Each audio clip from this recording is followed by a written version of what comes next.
औज़ु बिल्लाहि मिनश्शैतानिर्रजीम। बिस्मिल्लाहिर्रहमानिर्रहीम।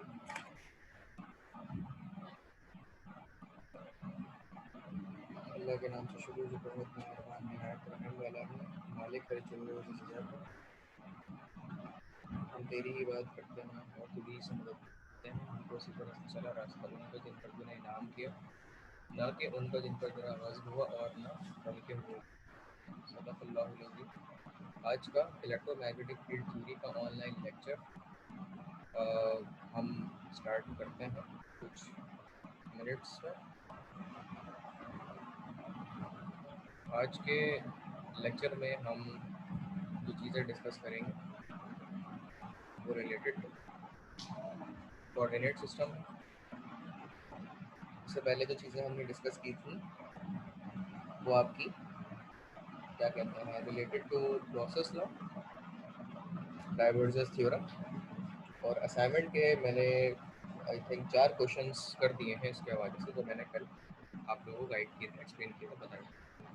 सो इन चीज़ों के हवाले से जो मैंने आप लोगों को गाइड की है, कोई डिफ़िकल्टी हो तो आप मुझसे बोल सकते हैं, बता सकते हैं।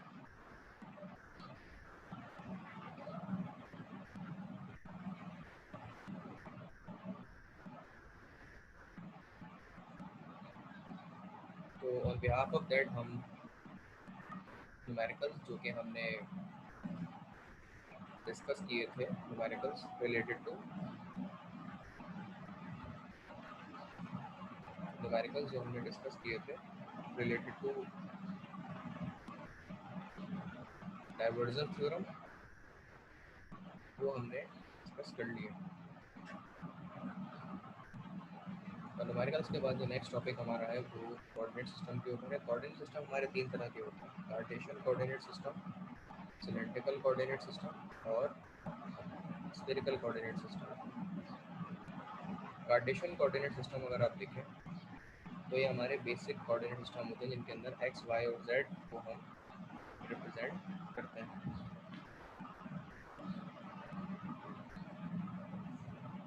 और इन कोऑर्डिनेट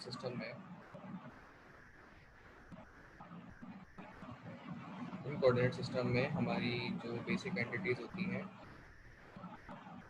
उनको जिक्र किया जाता है, जो कि हमारे एक्स, वाई और जेड कहलाते हैं। तो इन चीज़ों को मद्देनज़र रखते हुए ही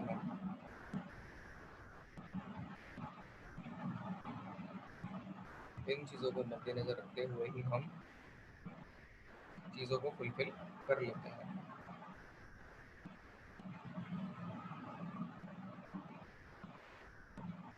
अच्छा जी, हमारे अगर आप यहाँ एक्सिस देखें तो एक्स, वाई और जेड एक्सिस डायग्राम में मेरी स्क्रीन शेयर हो रही होगी और दिखाया भी उसमें जा रहा है कि एक्स, वाई और जेड मौजूद है। अच्छा, जो वो वी नज़र आ रहा है वो वाई है।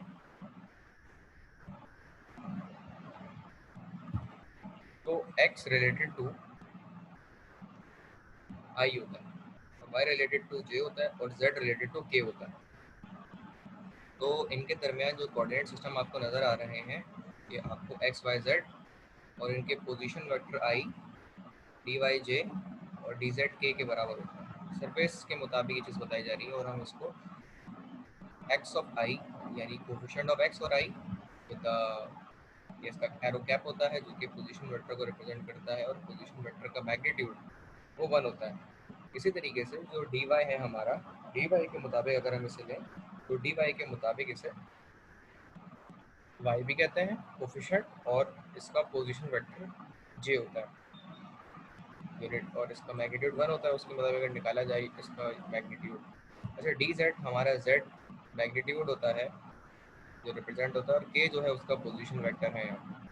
साथ ही साथ हम इसको यहाँ जो रिप्रेजेंट करते हैं, बाकी इसकी डिटेल एंटिटी है, उसमें डिस्टेंस फार्मूला वो सब लगाई गई है, लेकिन हम उसकी तरफ नहीं आते। हम just introduction of coordinate system की बात कर रहे हैं आपसे।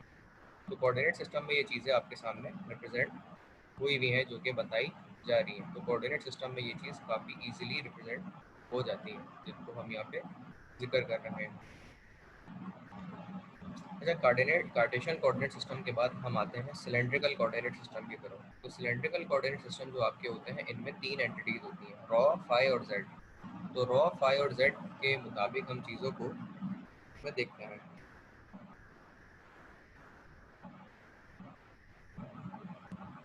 तो ये रॉ फाई जेड की एंटिटी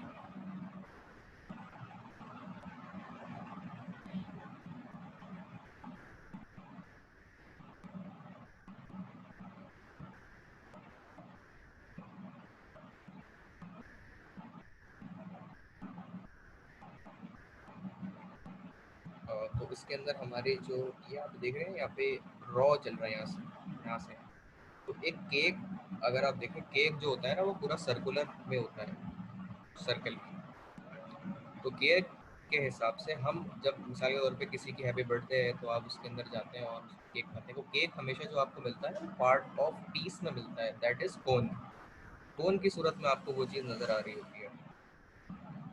कोन के अंदर अगर आप देखें तो कोन में आपको ये तिकोन करके मिलेगा, ये थोड़ा ज़्यादा कोन बना हुआ है तो वो तिकोन की सूरत में मिलेगा। वो तिकोन की जो इस तरीके से डिस्टेंस होता है ना वो रॉ कहलाता है, रॉ। ठीक है, सॉरी रॉ मतलब सेंटर पॉइंट से यहाँ तक का जो डिस्टेंस है रेडियस की फॉर्म में वो उसका रॉ कहलाता है, रेडियल लेंथ कहते हैं इसको। और यहाँ से लेके यहाँ तक जो है उसका फाई एंगल कहलाता है। और ये जो इसकी हाइट होती है ना कि केक कितना मतलब मोटा मिला है आपको पीस, तो वो उसकी जेड ऑफ हाइट कहलाती है। अगेन रिपीट कर देता हूँ, ये रॉ जो है ये इसकी रेडियल लेंथ होती है और ये यहाँ से यहाँ तक इसका एंगल फाई कहलाता है। और इस पीस की जो हाइट होती है वो जेड कहलाती है। तो इस तरीके से हम इसको फुलफिल करते हैं और अंडरस्टैंड करते हैं। तो सिलेंड्रिकल कोऑर्डिनेट सिस्टम में ये चीज़ें रिप्रेजेंट होती हैं। इनके जो फॉर्मूले हैं वो rho is equal to square root of X square plus Y square के बराबर है। और अगर आपको इसका वो निकालना है फाई तो वो इनवर्स ऑफ साइन तो नहीं होता, I think inverse of tangent होता है, वाई अपॉन आर कहते हैं इसको, जेड के बराबर है। तो रॉ निकालने का फॉर्मूला और tangent inverse Y upon X के बराबर ये चीज़ निकल जाती है टेंजेंट इनवर्स के फॉर्मूले की वजह से। फर्दर मोर ये रॉ और जेड के फॉर्मूले में इन्होंने एग्जाम्पल भी बताई है उसकी, तो हम इस बेसिक चीज़ों पे नहीं जा रहे हैं क्योंकि ये आप एमबीसी के अंदर पढ़ चुके हैं। तो मैं जस्ट इंट्रोडक्शन दे रहा हूँ और उसके बाद कंटिन्यू करूँगा। तो नुमान मकसूद साहब ने हमें ज्वाइन कर लिया, वेलकम। कंटिन्यू करते हैं लेक्चर को हम आगे। स्फेरिकल कोऑर्डिनेट सिस्टम, हमारी एंटिटी इसमें तीन होती है जिसमें हम कहते हैं आर, थीटा और फाई। अच्छा नवाज साहब, एक चीज़ मैं आपसे पूछूंगा, मेरी स्क्रीन शेयर हो रही है और मेरी आवाज़ क्लियर आ रही है आपको प्रॉपर तरीके से? अस्सलाम वालेकुम सर, स्क्रीन तो आ रही है मगर आवाज़ जो है ना क्लियर नहीं आ रही। अब क्लियर आ रही है? सही है, जी सब बेहतर है। ठीक है जी। माइक कॉलर में लगाया हुआ था असल में मैंने, तो मैं करीब कर लूँगा। कंटिन्यू कर लेते हैं हम आगे लेक्चर को। तो एंटिटी में बता रहा था इसके अंदर आर होती है, थीटा होती है और फाई, ये तीन एंटिटी होती हैं स्फेरिकल कोऑर्डिनेट सिस्टम में जो आपने एमबीसी में बेसिक्स लेवल पे भी पढ़ी होगी। तो ये तीन एंटिटीज़ हैं क्योंकि हम पढ़ते हैं spherical coordinate system, cylindrical coordinate system और कार्टेशियन कोऑर्डिनेट सिस्टम। अच्छा, उसके बाद इनकी ट्रांसफॉर्मेशन भी होती है। ट्रांसफॉर्मेशन भी एमबीसी में डिटेल में आपने पढ़ ली है कि कैसे कन्वर्ट करते हैं Cartesian to cylindrical, cylindrical to spherical and vice versa, इनमें कैसे कन्वर्जन की है। तो ये ट्रांसफॉर्मेशन है इनकी जो एक दूसरे में देखी जाती हैं। फर्दर मोर न्यूमेरिकल्स इससे प्रीवियस लेक्चर में मैंने करा दिए हैं आप लोगों को और इस तरीके से रिप्रेजेंट भी वो चीज़ हुई है। तो डाइवर्जेंस थ्योरम की अगर हम बात करें तो वो ऑलरेडी हम इनकॉर्पोरेट कर चुके हैं और उसकी थ्योरी भी हमने डिस्कस की थी कि डाइवर्जेंस थ्योरम को किस तरह से रिप्रेजेंट किया जाता है।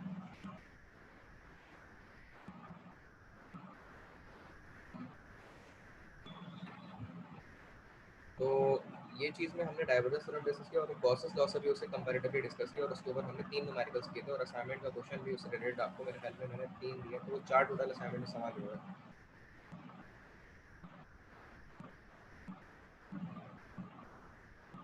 तो इस तरीके से ये चीज़ खुलकर होती है। अच्छा, साथ ही साथ हमने इसमें न्यूमेरिकल जो किए थे लास्ट, ये कल मैंने करवाया था और ये तीसरा जो सवाल था ये मैंने करवा लिया था, बच्चों को समझ आ गया था किस तरह से करना है। तो ये चीज़ हमने फुलफिल की थी EMFT के अंदर। अच्छा, उसके बाद जो हमारा नेक्स्ट टॉपिक था डाइवर्जेंस। पहले तो हम इसमें कोऑर्डिनेट सिस्टम डिस्कस कर रहे थे, कोऑर्डिनेट सिस्टम करने के बाद हमने डाइवर्जेंस डिस्कस कर लिया और अब हम स्टोक्स थ्योरम के ऊपर अब आते हैं। स्टोक्स थ्योरम भी मैग्नेटिक प्रॉपर्टीज़ के अंदर एक अपना बहुत बेसिक और अहम रोल प्ले करता है जो स्टोक्स थ्योरम है। तो इसको हम डिस्कस करेंगे स्टोक्स थ्योरम को भी। और स्टोक्स थ्योरम के साथ साथ हम जो एक टॉपिक मजीद इसमें पढ़ने वाले स्टोक्स थ्योरम में वो डेफिनेशन ऑफ मैट्रिक्स की है हमारा। इसमें जो एंटिटीज और टॉपिक दिया गया वो काफ़ी हद तक छोटा है और कम है और छोटा है, तो इसीलिए हम इसको कंसीडर नहीं कर रहे। हम इस चीज़ को फुलफिल करेंगे अपनी फिजिक्स की जिस डिटेल्स को हम पढ़ रहे थे उसकी तरह। जैसे लास्ट हमने लॉरेंस फोर्स इक्वेशन इसीलिए डिस्कस की थी इसके ज़रिए से, तो हम इसकी तरफ ही दोबारा से इम्प्लीमेंट करेंगे और उसे डिस्कस करेंगे कि ये किस तरीके की चीज़ आगे चली है। हाइपर फिजिक्स में लास्ट डिस्कस कर रहे थे, स्टोक्स थ्योरम दीगर चीज़ें हमें यहाँ पर बहुत बेहतर तरीके से मिल सकती हैं जिसको हमने यहाँ डिस्कस करना है। लास्ट हमने मैक्सवेल्स की इक्वेशन पढ़ ली थी, लॉरेंस फोर्स इक्वेशन का पूरा कॉन्सेप्ट डिस्कस कर लिया। उसके बाद मैक्सवेल्स इक्वेशन के ऊपर हम अपनी चीज़ों पे आएंगे। मैक्सवेल्स इक्वेशन के अंदर मैक्सवेल की इक्वेशन जैसे मैंने बताई थी कि इलेक्ट्रोमैग्नेटिक्स के अंदर बैचलर लेवल पे जो इक्वेशंस पढ़ाई जाती है वो 34 है, 34 इक्वेशन, जिनमें से 8 मैं पढ़ा चुका हूँ आप लोगों को, जिनमें से 4 इंटीग्रल फॉर्म है और 4 जो है पॉइंट फॉर्म। और एक रिलेशन भी मैंने बता दिया था जो मैग्नेटिक फील्ड इंटेंसिटी और मैग्नेटिक फ्लक्स डेंसिटी के दरमियान होता है, B is equal to mu dot H का। ये लास्ट 2 लेक्चर पहले डिस्कस हुई ये चीज़, ये बात। तो मैक्सवेल की इक्वेशन से हम अपनी बातों का आगाज़ करते हैं, और ये थी मैक्सवेल की इक्वेशन जो मैंने एक रिव्यू दे रहा हूँ, मैंने करवा दी है, वैसे दोबारा से एक रिव्यू दे रहा हूँ। जो कॉमन सी इक्वेशन इस्तेमाल होती है, देखिए 4 फॉर्म का मैंने जिक्र किया था।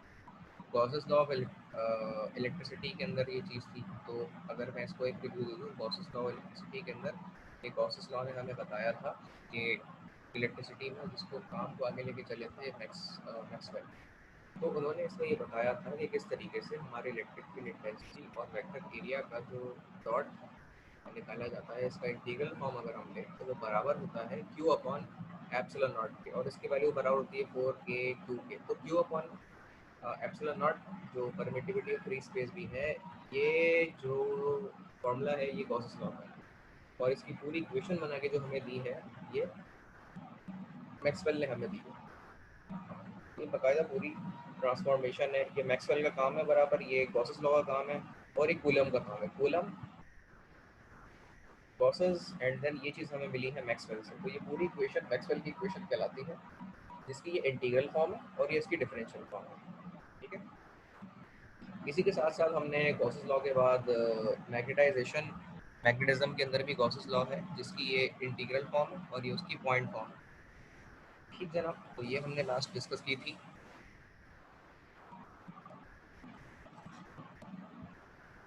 2 लेक्चर या 3 लेक्चर पहले। इसके बाद Faraday's law of electromagnetic induction या फैराडेज लॉ ऑफ इंडक्शन भी कहते हैं उसको। फैराडेज लॉ ऑफ इंडक्शन में हमने ये डिस्कस किया था, इसको मैं दोबारा रिकॉल करवा रहा हूँ, कि अगर आपका टाइम वेरिंग मैग्नेटिक फ्लक्स, यानी मैग्नेटिक फ्लक्स जो टाइम के हिसाब से तब्दील हो रहा होता है, तो वो नेगेटिव साइन के बराबर होता है और वो इंड्यूस ईएमएफ के बराबर होता है। तो ये इस पूरे फिनोमेना की, ये फैराडे का काम था और उसने ट्रांसफॉर्म किया, मैक्सवेल ने इसको इस फॉर्म, तो ये पूरा रिलेशन मैक्सवेल का बन गया, और मैक्सवेल ने ये इसकी इंटीग्रल फॉर्म बताई और ये इसकी पॉइंट फॉर्म बताई। तो मैक्सवेल की जो फॉर्मूले आपके सामने आ रहे हैं, ये इसका डिफरेंशियल फॉर्म है, पॉइंट फॉर्म भी कहते हैं इसको। मैक्सवेल ने इसमें बहुत डिटेल एक्सप्लेनेशन और बात बताई थी, जो कि आगे चल के हम हेलिडी फिजिक्स और इसके अलावा जो हमारी जो टेक्स्ट बुक है जो इसके लिए पढ़ाई जाती है वो विलियम हाइट की, विलियम हाइट के अंदर ये 10th चैप्टर में मिलता है, जिसे कहते हैं टाइम वेरिंग मैग्नेटिक फील्ड। देखिए मैग्नेटिक फील्ड है और टाइम वेरिंग है, और इसका रिलेशन इलेक्ट्रिक फील्ड इंटेंसिटी के साथ भी है। तो ये टाइम वेरिंग इलेक्ट्रोमैग्नेटिक इक्वेशन कहलाती है, जो कि मैक्सवेल की तकरीबन शायद 11वीं या 12वीं इक्वेशन होती है वाली, ये याद नहीं है सीक्वेंस है, लेकिन ये मैक्सवेल की time varying magnetic field electromagnetic field की इक्वेशन, देखिए इलेक्ट्रो और मैग्नेटिक, तो इलेक्ट्रोमैग्नेटिक फील्ड की इक्वेशन मिल जाती है।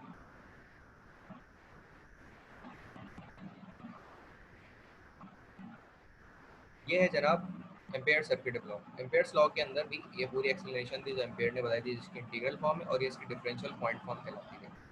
इसकी भी हम डिटेल में नहीं जा रहे क्योंकि ये बहुत हमें भारी पड़ जाएगी डिटेल में जाना और इसकी डेरिवेशन सब चीज़ें। तो मैक्सवेल की मैंने ये गॉसेस लॉ की फॉर्म में, मैग्नेटिज्म की फॉर्म में, फैराडे की फॉर्म में बता दिया और एम्पेयर की फॉर्म में बता दिया। तो ये इसकी 4 इंटीग्रल फॉर्म थी जो मैक्सवेल की हमने डिस्कस की थी। मैक्सवेल की इक्वेशन जो कि मैग्नेटिक पोलराइजेशन मीडियम के अंदर, वो ये भी है। अच्छा, ये हमारे बियॉन्ड द स्कोप है, इसलिए जस्ट हम एक ओवरव्यू के हिसाब से आगे लेके चल रहे हैं। एम्पेयर्स लॉ में ये है और वगैरह वगैरह। पॉइंट फॉर्म, ये इंटीग्रल फॉर्म नहीं है, ये पॉइंट फॉर्म कहलाती है मैक्सवेल की। साथ ही साथ मैक्सवेल की जो इक्वेशन है उनके कुछ रिलेशन है यहाँ पे जो बताए गए। ये वाली मैक्सवेल की पहली equation, general case, special case. अच्छा, ये रिलेशन है D is equal to epsilon E. Free space में ये होती है D is equal to epsilon naught E, और किसी मीडियम ऑफ डाइलेक्ट्रिक के साथ ये होती है डी इक्वल टू एप्सिलॉन ई के साथ। मुबीन भाई भी हमें ज्वाइन कर चुके हैं। वेलकम मुबीन भाई, ठीक ठाक है, खैरियत से हैं आप? यस सर, अल्हम्दुलिल्लाह। आगे सॉरी चलते सर, थोड़ा बाहर था इसलिए लेट हो गया सर। कोई बात नहीं, हमने अटेंडेंस मैंडेटरी नहीं रखी, लेकिन रिकॉर्डेड लेक्चर बस देख जरूर लीजिएगा, ये इंपॉर्टेंट चीज़ है क्योंकि आपके यस क्विज सर। और मिड के लिए इंपॉर्टेंट है। Yes sir.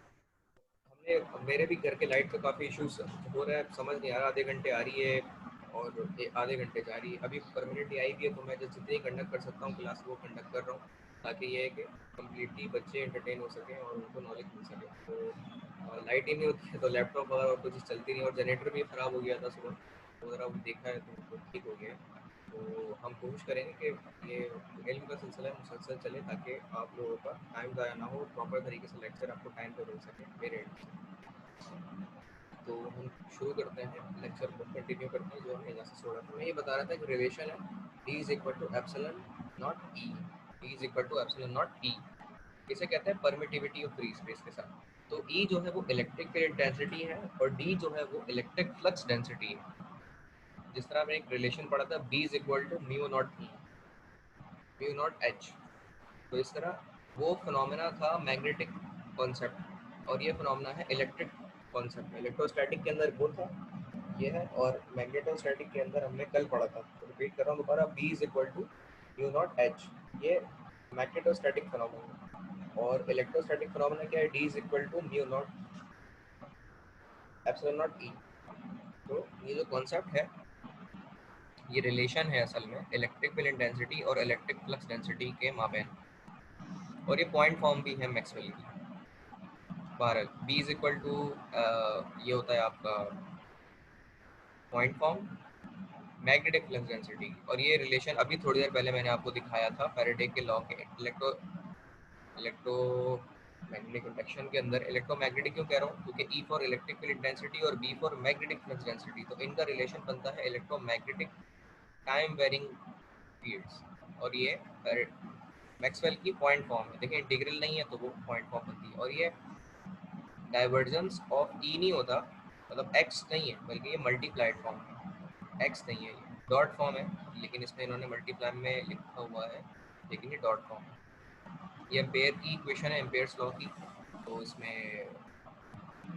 ये बयान किया गया है। ये भी एक फॉर्म है, ये एक्सप्रेशन है एम्पेयर सर्किट लॉ की, क्योंकि पॉइंट फॉर्म में रिप्रेजेंट की गई है। इसको मैं बयान कर देता हूँ।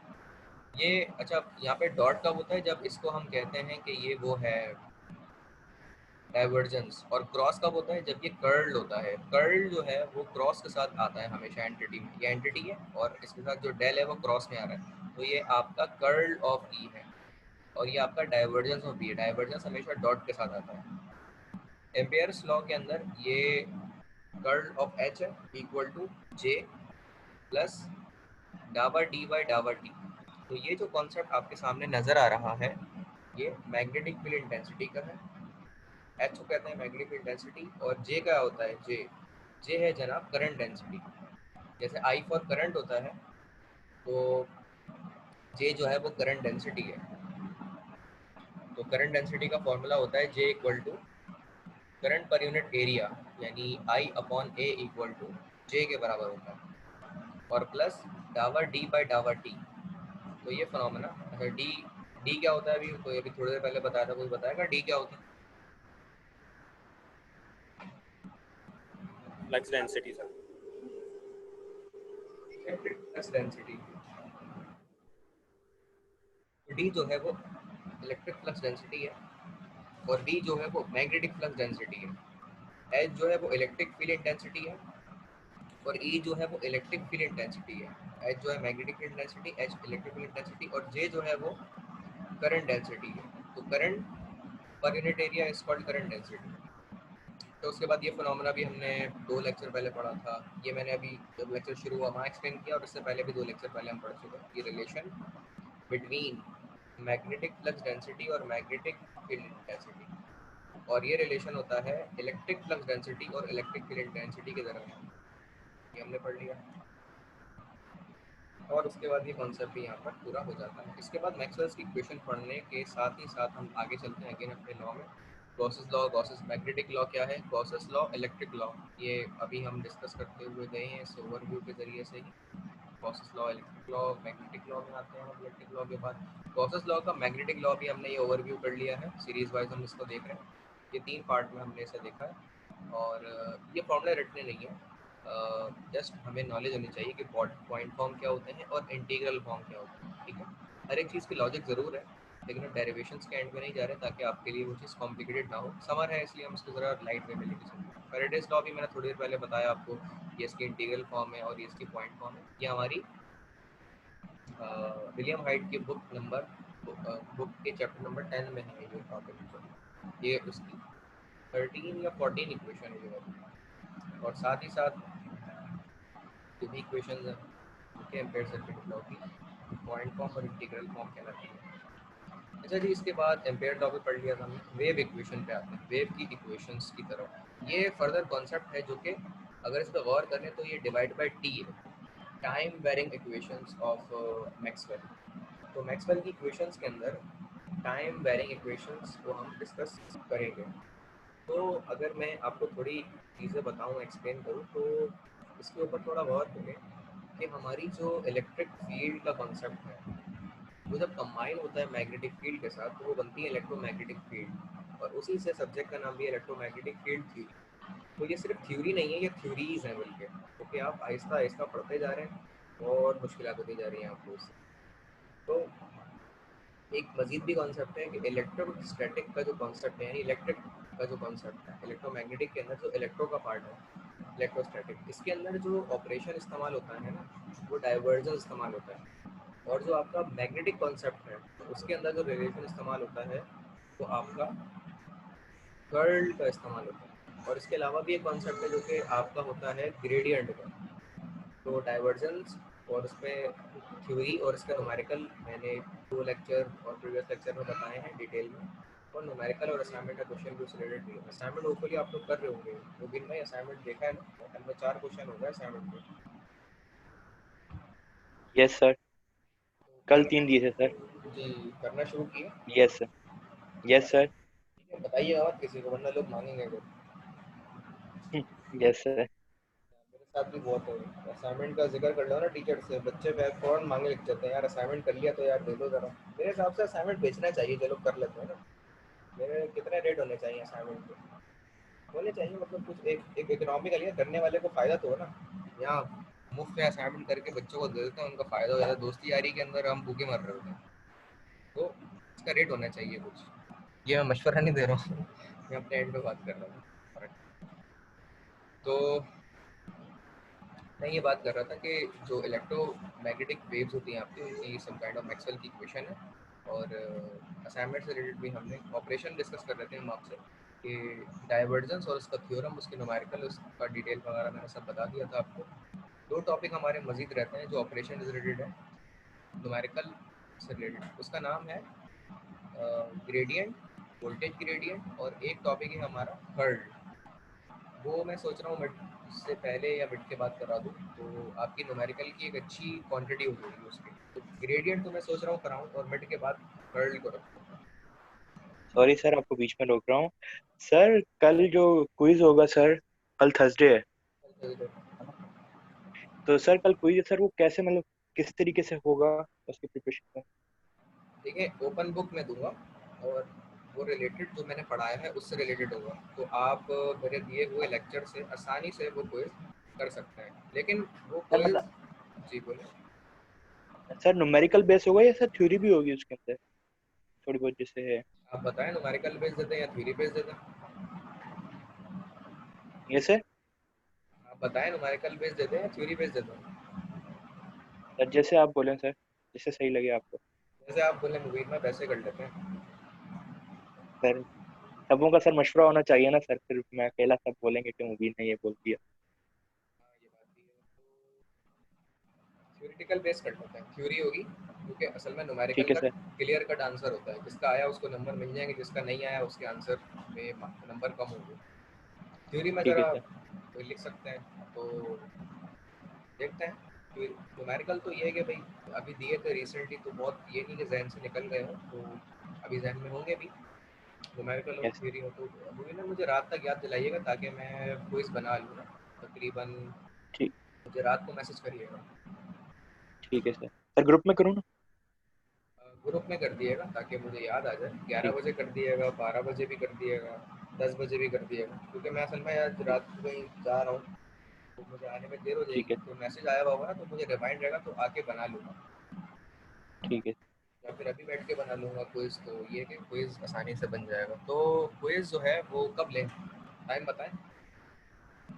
सर कल सर, सर एलएमएस पे लेंगे सर व्हाट्सएप पे? एल एम एस तो के ऊपर वो तो नहीं हुआ, तो हम एक काम करते हैं कि क्विज का तरीका ये होगा कि मैं क्विज आप लोगों को अपनी स्क्रीन पे डिस्प्ले करूँगा और वो आप सॉल्व करना शुरू कर देंगे क्विज, ठीक है? ठीक है सर। तो हमारा एक सेशन जो 40 मिनट का होगा ना, तो उसमें क्विज करना होगा आपको। सर वो फिर रात में रख लें 8 बजे, क्योंकि सर काफ़ी बच्चे सुबह होते हैं नहीं होते हैं। आती है तो नहीं, क्विज का टाइम तो एक होना चाहिए ना, तो सब लोगों को कलेक्ट होना चाहिए। जो बहुत सारे बच्चे नहीं है तो उन्हें टाइम निकालना पड़ेगा इसके लिए, या हम 2 शिफ्ट में रख लें क्विज। सर जैसे सर आपको बेहतर लगे सर। 2 शिफ्ट में कर लेते हैं तो ताकि बच्चों को आसानी हो जाएगी। एक हम रात की शिफ्ट कर लेते हैं और एक हम सुबह की शिफ्ट कर लेते हैं। ठीक है सर। कल हम 10 बजे इंशाल्लाह क्विज करेंगे, 10 से 11 के दरमियान, ठीक है? तो 10 से 11 के दरमियान कल क्विज होगा, और रात की टाइमिंग में मगरिब के बाद होगा कल। मगरिब के बाद से लेके इशा तक, ठीक है ना? मेरे ख्याल में ये टाइम 7 से 9 के दरमियान ले लेंगे, 7 से 9, और सुबह 10 से 11 का टाइम क्विज। Yes sir. इस टाइमिंग में क्विज कंडक्ट हो जाएगा। ठीक है सर। एक सेशन भी अपना काउंट हो जाएगा और हम क्विज भी ले लेंगे। तो क्विज ऐसे होगा कि मैं आप लोगों को अनाउंस करूंगा और मेरी स्क्रीन शेयर हो रही होगी, तो आपको वो सवाल वहाँ से देखना है और वो सवाल सॉल्व करना है। अब आप इंटरनेट से देख लें या अपने नोट से देख लें, मेरी वीडियो से देख लें, लेकिन होगा वो वीडियो से रिलेटेड ही, तो जिसने मेरी लेक्चर देखे होंगे वही कर सकेगा उसे। तो उसमें ये सही है है। कि मैं स्क्रीन शेयर कर दूंगा, सवाल आपके सामने आ जाएंगे, आपको वो सॉल्व करना होगा पेपर पे। और वो चीज़ जो आप पेपर पे सॉल्व करेंगे मुझे आप ईमेल करेंगे, जो क्विज है, ठीक है। ठीक है? तो आप वो राइटिंग बेस करेंगे, मतलब लिख कर करेंगे, टाइपिंग नहीं करेंगे, कॉपी पेस्ट, ताकि वेबसाइट से ना कर सकें। तो आप को जो चीज़ नज़र आ रही होगी सामने सवाल की, उसके आप जवाब पेपर पे लिखेंगे, और उस पेपर पे अपना नाम, रोल नंबर और सब्जेक्ट का नाम, अपना नाम पूरा, और submit to engineer Adeel Khan वो कर देंगे। ये टाइटल आप उस पर लिखेंगे, क्विज 1 सॉल्यूशन। और उस पे आके आप इस तरीके से एक पेपर, 2 पेपर, जितने भी हो उसकी तस्वीरें खींच के मुझे ईमेल कर देंगे आप, ठीक है? और वो पीडीएफ में होनी चाहिए तस्वीरें। पीडीएफ में कन्वर्ट करना आता है अपनी तस्वीर को? Yes sir. Yes sir. एक ऐप है कैम स्कैनर,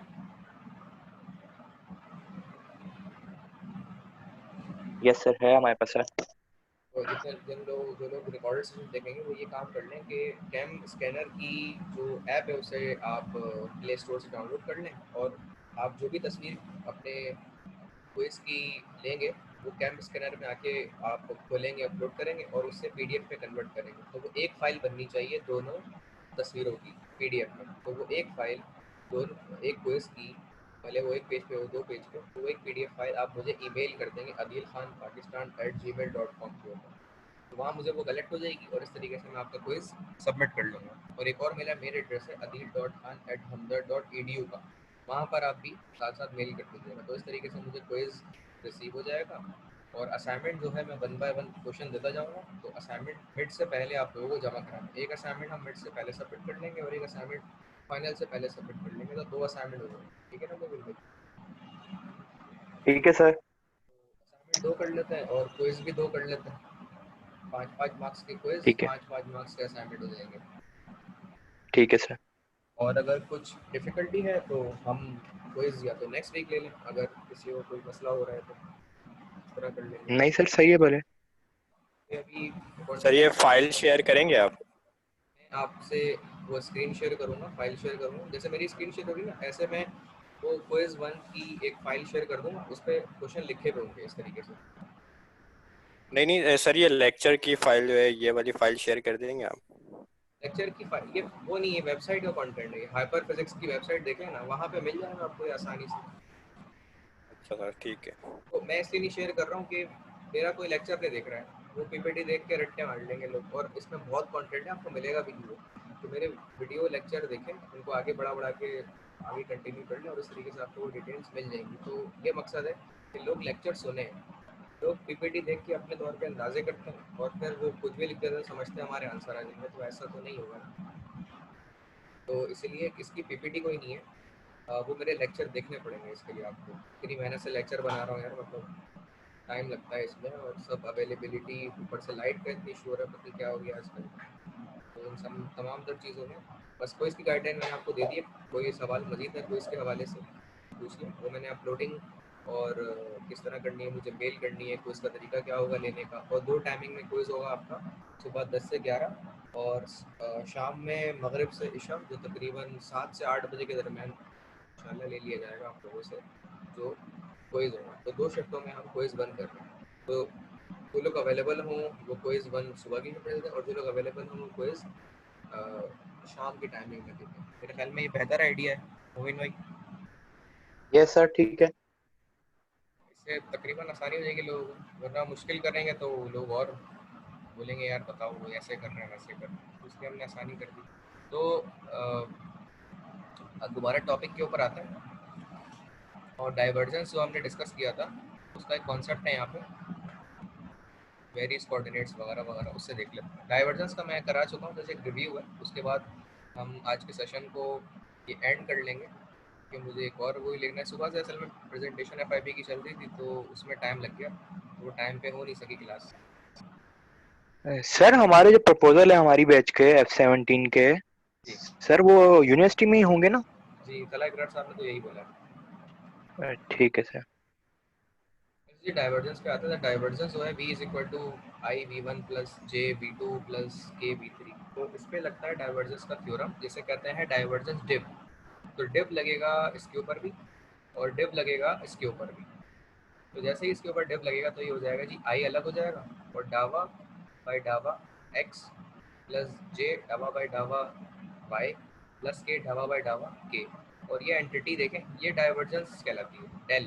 ठीक है, div V equal to div को उल्टा डेल्टा डॉट वी भी लिखते हैं। तो डाइवर्जेंस को जब ओपन करते हैं तो वो इस तरह बनता है, आई डावा बाई डावा एक्स प्लस जे डावा बाई डावा वाई प्लस के डावा बाई डावा जेड। और इसका देखें डॉट का साइन, डॉट का साइन है, और वी जो है वो जो ऊपर लिखा हुआ था वो यहाँ पे प्लेस कर दिया। अब इसका होगा इसके साथ डॉट प्रोडक्ट, और डॉट प्रोडक्ट जब दो वेक्टर क्वांटिटीज का लिया जाता है तो आई डॉट आई क्या हो जाता है 1, और जे डॉट जे हो जाता है 1, और के डॉट के हो जाता है 1। और जब दो वेक्टर एंटिटी को एक दूसरे से मल्टीप्लाई करते हैं तो वो सिर्फ डावा बाई डावा एक्स वी वन, और आई डॉट आई तो 1 होकर ख़त्म हो गया, और डावा बाई डावा वाई वी टू। ठीक है, वी टू मतलब जे वाली क्वांटिटी का डाइवर्जेंस वाई के रिस्पेक्टिव लिया जाएगा, और वी थ्री वाली के क्वांटिटी का जो डेरिवेटिव है, पार्शियल डेरिवेटिव, वो z के रिस्पेक्टिव लिया जाएगा। तो डावा बाई डावा x v1 प्लस डावा बाई डावा y v2 प्लस डावा बाई डावा z v3। तो इस तरीके से डाइवर्जेंस डिव निकाला जाता है, जिसके ऊपर हम 3 सवाल भी अपने कल के कर चुके हैं, और असाइनमेंट के सवाल भी हैं ये जो मैंने आपको दिए हैं। अच्छा, कल के क्विज के हवाले से इंपॉर्टेंट चीज़ ये है कि जी अपना कंटेंट शेयर मत करिएगा। वो आप लोगों को पता लगा होगा कि मैं कैंसिल कर देता हूँ कंटेंट अगर कोई कॉपी मुझे मिल गया किसी भी तरीके का। इसलिए वो थ्योरेटिकल बेस का मैं इंशाल्लाह क्विज दूंगा, ताकि थ्योरी जब होगी तो सबकी एक जैसी नहीं हो सकती। तो अगर किसी ने किसी का कॉपी किया तो उसका क्विज इंशाल्लाह कैंसिल हो जाएगा, इंशाल्लाह ताला वो कैंसिल हो जाएगा। तो ये डाइवर्जेंस थ्योरम है जो यहाँ पे हमने एक्सप्लेन किया। डाइवर्जेंस थ्योरम की जो एप्लीकेशन है वो इन डिटेल है कि वो कहाँ कहाँ इस्तेमाल होता है डाइवर्जेंस थ्योरम। तो वो इन एप्लीकेशन और इक्वेशंस में इस्तेमाल होता है। देखिए, rho by epsilon naught divergence of E, ये गॉसेस लॉ भी है, ये लिखा हुआ भी है, इलेक्ट्रिक फील्ड इंटेंसिटी का गॉसेस लॉ से रिलेशन। तो ये रिलेशन जो है ये मैक्सवेल की इक्वेशन में कहलाती है। और गॉसेस लॉ का मैग्नेटिक कॉन्सेप्ट, जिसमें देखें ये है इलेक्ट्रिक फील्ड इंटेंसिटी, तो इलेक्ट्रिक फिनोमेना ये है डाइवर्जेंस का, और मैग्नेटिक फिनोमेना है डाइवर्जेंस का जिसकी वैल्यू 0 के बराबर होती है। ये भी मैक्सवेल की इक्वेशन है और ये भी मैक्सवेल की इक्वेशन है। तो डाइवर्जेंस का फिनोमेना इलेक्ट्रिक के कॉन्सेप्ट में ऊपर वाली इक्वेशन में है, और मैग्नेटिक का फिनोमेना इलेक्ट्रिक कॉन्सेप्ट में और ये मैग्नेटिक का कॉन्सेप्ट में। तो इस तरीके से हम गॉसेस लॉ की एप्लीकेशन के अंदर इस्तेमाल करते हैं डाइवर्जेंस को in magnetic and electric phenomena. अच्छा, इसमें रटने वाली कोई चीज़ नहीं, जस्ट समझनी है और उसको देखनी है। तो डाइवर्जेंस का जो फॉर्मूला है ये कार्टेशियन कोऑर्डिनेट सिस्टम में, जिसको रेक्टेंगल कोऑर्डिनेट सिस्टम भी कहते हैं, Cartesian coordinate system rectangle coordinate system एक ही बात है। तो उसमें इस तरीके से उसे रिप्रेजेंट करा जाता है जो मैंने अभी बताया भी आपको। सिलेंड्रिकल कोऑर्डिनेट सिस्टम के अंदर इसको इस फॉर्मूले के जरिए रिप्रेजेंट किया जाता है, ये थोड़ा बड़ा है। और स्फेरिकल कोऑर्डिनेट सिस्टम ये और बड़ा है, तो इसके अंदर इसको स्फेरिकल पोलर कोऑर्डिनेट्स के अंदर इसको रिप्रेजेंट किया जाता है। तो ये कार्टेशियन कोऑर्डिनेट्स के अंदर सिलेंड्रिकल और स्फेरिकल के अंदर डाइवर्जेंस को रिप्रेजेंट किया जाता है। तो ये डाइवर्जेंस हमने डिस्कस किया जो आपके सामने मैक्सवेल की इक्वेशंस के अंदर। तो चार्ज, अच्छा हम आ रहे हैं चार्ज कंजर्वेशन के ऊपर। सबसे उससे पहले वेव इक्वेशन हमें पढ़नी थी, लेकिन उससे पहले हम बेसिक चीज़ें इसकी डिस्कस कर रहे थे। तो यहाँ तक अगर सेशन में किसी का कोई सवाल है तो आप काइंडली पूछ लें, ताकि हम इस सेशन को यहाँ पे एंड करें और फिर यहाँ से हम नेक्स्ट टाइम कंटिन्यू कर लेंगे, क्योंकि आज मैक्सिमम क्वांटिटी स्टूडेंट्स की नहीं है। अगली बार अगर जैसे हमारा कल का सेशन क्विज में तो तकरीबन सब लोगों को आना होगा, इंशाल्लाह सब आएंगे भी। तो ये सेशन हम यहाँ से कल कंटिन्यू कर लेंगे जो चार्ज कंजर्वेशन के ऊपर है। तो मुबीन भाई, आपकी जिम्मेदारी है कि याद रखें कि हम लास्ट टॉपिक क्या पढ़ रहे ठीक है थे। सर, तो जैसे स्टार्ट आज हम करेंगे। ये पढ़ रहे सही है हैं तो सर। अगली बार यहीं से हम शुरू करेंगे चार्ज कंजर्वेशन के ऊपर। तो एज अ सीआर के तौर पे आपको ये रिस्पॉन्सिबिलिटी लेनी है, ताकि स्टूडेंट को ठीक गाइडलाइन भी प्रोवाइड करें, असाइनमेंट को इसके हवाले से चीज़ों को नोट डाउन भी करें, और ठीक जितना है हो सर। सके उस चीज़ को मेंटेन रखें, ताकि हमें स्मूथ तरीके से लेक्चर को कंटिन्यू करने में आसानी हो। तो चार्ज कंजर्वेशन हमारा अगले लेक्चर का टॉपिक है। Due to the lacking of student हम सेशन को यहीं पर एंड कर रहे हैं, और बाकी सेशन का जो कंटेंट है वो ठीक हम है सर। कल कंटिन्यू करेंगे। और बल्कि कल तो हमारा क्विज है, तो टाइम मिला तो लेक्चर कंटिन्यू करेंगे, वरना क्विज के ऊपर, क्विज कल 40 मिनट का होगा जिसमें थ्योरीज भी आपकी होगी। थ्योरी मतलब शुरू से लेके आज के लेक्चर तक जो हमने पढ़ा है तो मैं उसमें इंक्लूड करूँगा। और वो वेबसाइट देख लें, hyperphysics.phy.ASTR.gsu.edu। आप इवन hyperphysics.phy गूगल पे लिख के भी आएंगे तो आपको ये चीज़ मिल जाएगी। और इसकी ब्रांचेस के अंदर आप, जो मैं आया हूँ वो कहाँ से आया हूँ, मैं हाइपर फिजिक्स में आप क्लिक करेंगे और इस तरीके से करते करते करते करते आपको टॉपिक मिलते जाएंगे। तो आजकल हम इलेक्ट्रिसिटी एंड मैग्नेटिज्म को डिस्कस कर रहे हैं इसके, तो हमने आज सेशन ये एंड किया। तो इस सेशन को यहाँ पर हम खत्म करते हैं, बाकी दिन इंशाल्लाह हम इसकी कल कंटिन्यू करेंगे।